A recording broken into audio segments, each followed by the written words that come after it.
Hello students, welcome back to my YouTube channel. So बच्चे असी numerical discuss करन जा रहे हैं। A particle is in the motion along a straight track. एक पार्टिकल आ जो बिल्कुल स्ट्रेट ट्रैक के उपर मूव कर रहा है, ठीक है। As it cover a fixed point, किसी एक पर्टिकुलर पॉइंट, मान लो इस पॉइंट तो ये स्टार्ट होया है। A stop watch is started, जो थोड़ी स्टॉप वॉच स्टार्ट होगी, मान लो ए पॉइंट तो इन्हें स्टार्ट किया अपना पाथ, अपनी स्टार्टिंग की, उस टाइम थोड़े हत्थ विच एक स्टॉप वॉच आ तो तुसीं उहनूं प्रैस कर दिता तो थोड़ी जिहड़ी स्टॉप वॉच आ स्टार्ट हो गई। The particle travels a distance 180 centimetre in a first 3 second. मान लो इत्थों लैके इत्थे तक जिहड़ा उन्हें डिस्टेंस कवर किया किन्ने टाइम च कर लिया, 3 सैकेंड्स दे विच। सो सानू टाइम पता 3 सैकेंड और डिस्टेंस पता आ 180 centimetre and 120 centimetre in next 5 second. अगले 5 सैकेंड्स दे विच उन्हें 220 सेंटीमीटर कवर किया, ठीक है। नैक्सट 5 सैकेंड्स दे विच उन्होंने क्या, what will be the velocity. So we have to find velocity, मतलब वी पता करनी आ at the end of 9 second. इस तो बाद भी बच्चे अगला टाइम आ 9 सैकेंड विच कितना डिस्टेंस कवर करेगा। सो डायग्राम ध्यान नाल एक बार क्लीयर कर लो। पहला एक लाइन बना लो और उन्होंने 3 पार्ट्स के विच डिवाइड कर लो, ठीक है। इस तरीके ना मान लो ए पॉइंट है, so this is B point, C point, D point. पहला डिस्टेंस किन्ने कवर किया, 3 सैकेंड, दैन 5 सैकेंड, लास्ट वाले 9 सैकेंड दे विच असी वेलोसिटी फाइंड आउट करनी आ। बच्चे डायग्राम सिर्फ तुहानूं समझाउण दे लई बनाई जा रही है, तुसीं एग्जाम दे विच डायग्राम नहीं ड्रॉ करके आओगे, ठीक है। सो असी स्टैप बाय स्टैप इनूं सॉल्व करते हैं। स्टैप 1 दे विच की आ, जदों उन्हें 180 सेंटीमीटर डिस्टेंस कवर किया और टाइम लग्या 3 सैकेंड्स। इहदा मतलब सिर्फ और सिर्फ असी इन्नी डिस्टेंस की गल कर रहे हैं, ठीक है। सो फॉर्मूला लगावांगे s is equals to u t plus half a t square. सानू एस की वैल्यू पता 180, टी की वैल्यू पता 3।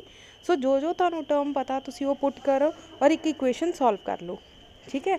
सो आ गया 180 is equals to 3 plus 9 a divided by 2। So ये सब चो तुसी 3 कॉमन निकाल लो। सो साडे को आ जाएगा 60 is equals to u plus 3/2 a, ठीक है बच्चे। जो तो 3 असी कॉमन बाहर निकालेंगे, we get 60 is equals to u plus 3/2, ठीक है जी।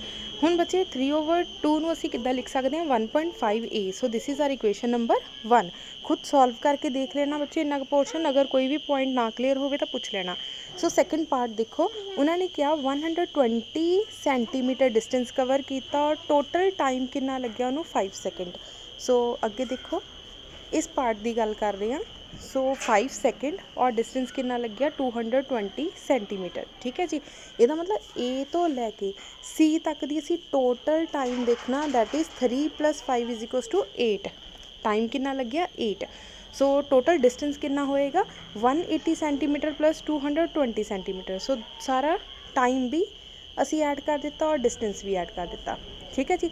फॉर्मूला वही लगावांगे, s is equals to u t plus half a t square. हुण जो टर्म बचे तुहानूं पता है, तुसीं वो टर्म पुट कर दो। एस की वैल्यू कितनी आ 400, टोटल कितना आ गई 400, टी कितना लग गया 8 सैकेंड, ठीक है जी। सो इनू प्रॉपर वे नाल स्टैप बाय स्टैप बच्चे मैं सॉल्व किया ताकि तुहानूं हर एक स्टैप क्लीयर हो जाए। सो सॉल्व करके देख लो, this is our equation number 2। हुण बच्चे साडे को 2 इक्वेशनस आ गई। दोनों इक्वेशनस तो ना तो सानूं यू पता लग्या और ना ही तुहानूं ए पता लग्या। सो दोनों नूं ही सॉल्व करांगे। Solve equation, so equation number 1 and 2 नूं सॉल्व करो। 60 is equals to u plus 1.5 a. Second term थोड़ी की आ 50 is equals to u plus 4 a, ठीक है।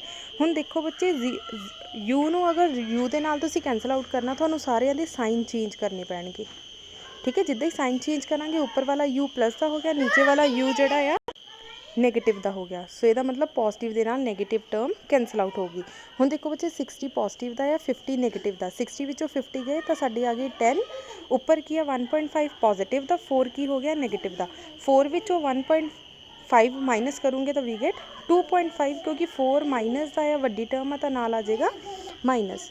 इन्नी टर्म क्लीयर होगी। दैन ए फाइंड आउट करना, 2.5 ये पैरा च लै जाओ। सो इस तरह इनू सॉल्व करके बच्चे थोड़ी एक्सलेरेशन आ जाएगी ए, ठीक है जी। हुण तुहानूं ए पता लग गई।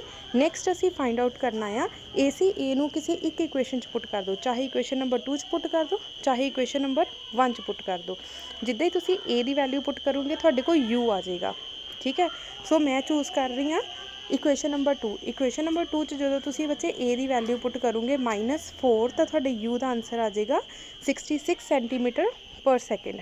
ਠੀਕ ਹੈ ਜੀ। ਹੁਣ ਫਾਈਨਲੀ ਆਪਣੀ ਮੇਨ ਕੁਐਸਚਨ ਤੇ ਆ ਜਾਓ, velocity at the end of 9 second. Last ਵਾਲੇ 9 ਸੈਕਿੰਡ ਦੇ ਅੰਦਰ ਅਸੀਂ ਵੈਲੋਸਿਟੀ ਪਤਾ ਕਰਨੀ ਆ। ਕਲੀਅਰ ਹੋ ਗਿਆ। ਸੋ ਇੱਥੇ ਅਸੀਂ ਟਾਈਮ ਐਡ ਨਹੀਂ ਕਰਨਾ, ਡਿਸਟੈਂਸ ਵੀ ਐਡ ਨਹੀਂ ਕਰਨਾ, ਕਿਉਂਕਿ ਸਿਰਫ ਔਰ ਸਿਰਫ ਉਹਨਾਂ ਨੇ ਲਾਸਟ 9 ਸੈਕਿੰਡ ਦੇ ਅੰਦਰ ਵੈਲੋਸਿਟੀ ਪਤਾ ਕਰਨ ਲਈ ਕਿਹਾ।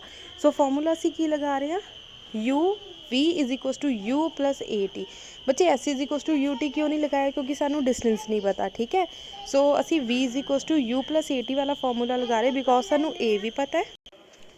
ਸੋ ਬੱਚੇ u ਦੀ ਵੈਲਿਊ ਤੁਹਾਨੂੰ ਪਤਾ 66, a ਦੀ ਵੈਲਿਊ ਵੀ ਅਸੀਂ ਹੁਣੇ ਸੋਲਵ ਕਰਕੇ ਹਟੇ ਆ -4, ਔਰ t ਦੀ ਵੈਲਿਊ ਸਾਨੂੰ ਆਲਰੇਡੀ ਗਿਵਨ ਆ ਲਾਸਟ 9 ਸੈਕਿੰਡ, ਦਾ ਮਤਲਬ t ਦੀ ਵੈਲਿਊ ਵੀ ਸਾਨੂੰ ਪਤਾ। ਸੋ ਆ ਸਾਰੀ ਟਰਮ ਨੂੰ ਬੱਚੇ ਸੋਲਵ ਕਰੋ ਔਰ ਤੁਹਾਡੀ ਵੈਲੋਸਿਟੀ ਆ ਜਾਏਗੀ। ਸੋ ਫਾਈਨਲੀ ਸਾਡਾ ਵੈਲੋਸਿਟੀ ਦਾ ਆਨਸਰ ਆ ਗਿਆ 60 ਸੈਂਟੀਮੀਟਰ ਪਰ ਸੈਕਿੰਡ।